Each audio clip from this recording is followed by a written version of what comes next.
Le thème de ma prédication ce soir, c'est le bois qui fait surnager le fer. Le bois qui fait surnager le fer. C'est l'histoire du prophète Élisée, fils spirituel du prophète Élie. Et en ce temps-là, les prophètes étaient entourés des disciples qu'on appelait fils de prophètes. Ils étaient instruits sur le ministère prophétique, comment ils devaient l'exercer. Et la Bible nous dit que dans ce groupe de fils de prophètes qui étaient avec Élisée, un dit et constata que le lieu était devenu étroit pour eux. Et il demanda qu'ils puissent aller à un endroit où ils allaient prendre chacun une poutre et ils allaient construire des maisons plus grandes où ils pourraient habiter. Ils n'ont pas fait sans demander la permission. Ils ont demandé la permission à Élisée et Élisée a accepté. Ils pouvaient se contenter de partir avec la permission, sans la présence d'Élisée, mais ils demandent à Élisée de les accompagner. Et il accepte qu'ils aillent, mais aussi il accepte d'aller avec eux. Et lorsqu'ils vont, ils vont précisément au Jourdain.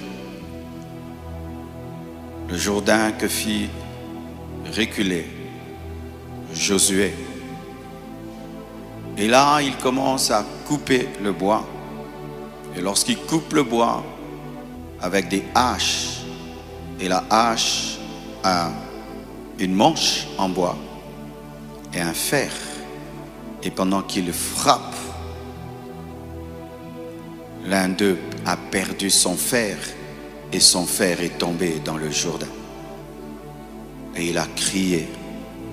Il est allé auprès d'Élisée et dit à l'homme de Dieu, le fer est tombé dans l'eau et je l'ai emprunté. Il n'était pas à moi.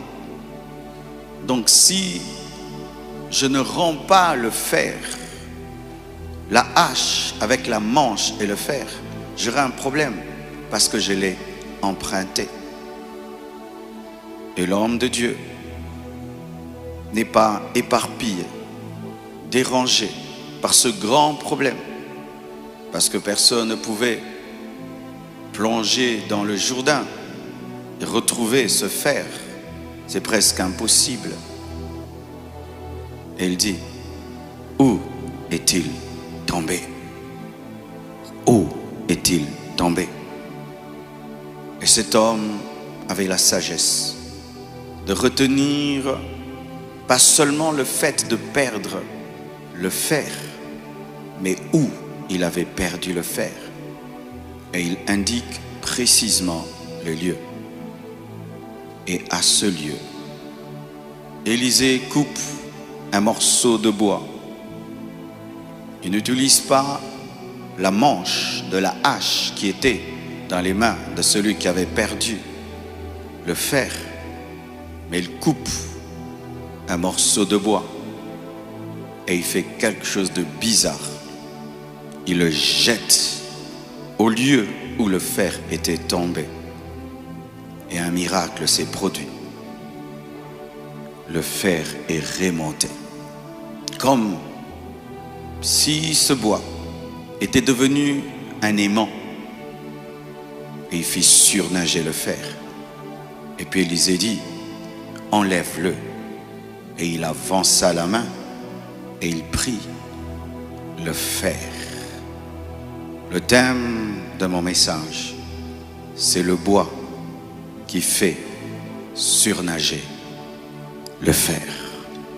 Le bois qui fait surnager le fer.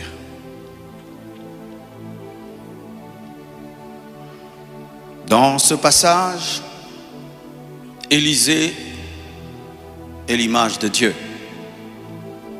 Les fils de prophètes sont l'image de l'Église, des enfants de Dieu. Élisée est l'image de Dieu et les fils de prophètes sont l'image de l'Église, des enfants de Dieu. Ils étaient à côté du prophète, en train d'être formés, et ils étaient contents. Mais heureusement, il y avait l'un d'eux qui avait constaté que le lieu était petit et qu'il fallait plus. Ce sont les hommes qui désirent plus, qui voient plus. Je vous ai enseigné le contentement, mais sachez qu'il y a le bon contentement et le mauvais contentement. Le mauvais contentement, c'est lorsque tu cesses d'avoir soif là où tu dois avoir soif. C'est lorsque tu deviens comme l'église de Laodicée, où tu te contentes d'une dimension alors que Dieu veut t'offrir une plus grande. Jusqu'à ce que l'un d'eux réclame plus pour qu'il vive plus. Soyez ces hommes et ces femmes dans l'église qui, lorsque vous lisez les Écritures, vous lisez la parole de Dieu, vous lisez ce que Dieu a fait avec les apôtres, avec les prophètes, et vous dites: Seigneur, je veux plus. Élisée ne l'a pas blâmé. Élisée était d'accord. Lorsque tu désireras plus de Dieu, plus d'onction, plus de gloire, expérimenter des miracles que tu n'as jamais vus, et si cela est dans le plan de Dieu pour toi, sache que Dieu ne te dira jamais non. Certains au milieu de vous, votre vie chrétienne est devenue monotone parce que vous vous êtes contenté d'être avec Élisée, mais sans désirer des plus grandes choses.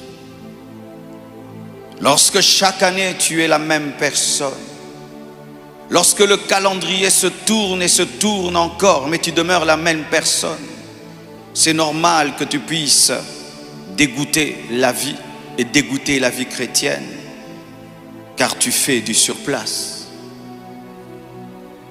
Dieu veut que ce soir, tu creuses ta soif et que tu désires cette année vivre des choses nouvelles que Dieu t'a réservées. Élisée ne dit pas non, mais ce que j'aime dans ce fils de prophète, c'est qu'il ne dit pas: j'ai une main, je peux le faire. Ce n'est pas parce que tu peux que tu as la permission. Ce n'est pas parce que tu peux que tu as la permission. Chaque fois que tu voudras des nouvelles choses, demande à Élisée, demande à Dieu: est-ce que tu veux que je puisse élargir? Car si tu n'élargis pas avec lui, s'il n'est pas l'auteur de la maison, tu travailles en vain. Toute dimension nouvelle doit être engendrée dans la présence de Dieu. Toutes choses nouvelles doivent être engendrées dans la présence de Dieu. Cela ne doit pas provenir de tes idées, de tes ambitions, mais de l'inspiration, de la direction et de la permission. Il demanda la permission et Élisée accepta. Mais ce fils de prophète était très sage. Certes, il a la permission et il peut aller sans Élisée, mais il a dit: consens à venir avec nous. Je ne veux pas seulement ta permission, je veux aussi ta présence.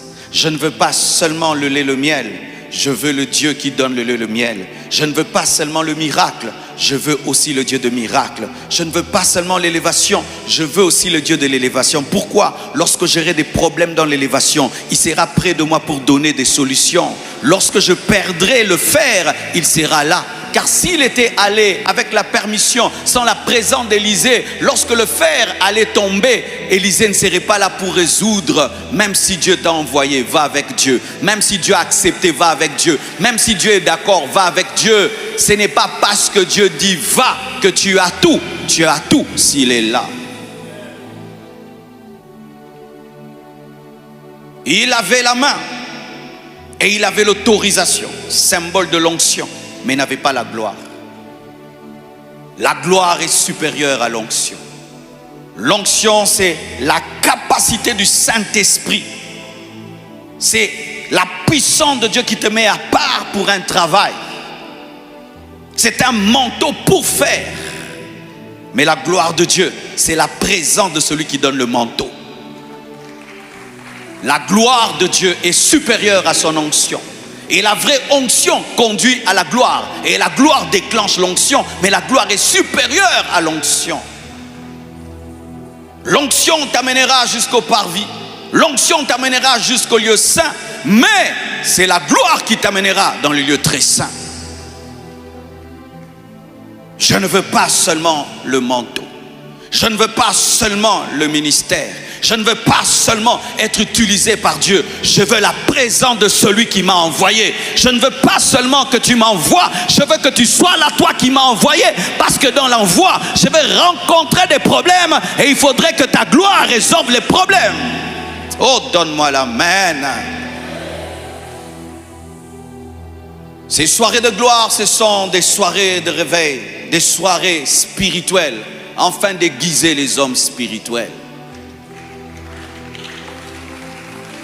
La main de Dieu, c'est son onction. Mais la présence de Dieu, c'est sa gloire. Lorsque la gloire est là, Dieu est là. Lorsque l'onction est là, sa main est là. Et sa main peut être là sans qu'il y ait une sainteté totale. Mais sa gloire, pour qu'elle soit là, il faut une sainteté totale. La gloire est plus exigeante que l'onction. Samson opérait dans l'onction alors qu'il avait un mauvais caractère. Mais quand il faut opérer dans la gloire chasse le mauvais caractère. C'est pourquoi quand la gloire de Dieu est descendue dans le temple, les sacrificateurs charnels n'ont pas pu exercer le ministère. Va, viens. Quand Dieu te dit va, dis viens. Quand Dieu te dit va, dis viens. Viens avec moi. Et Élisée accepte d'aller.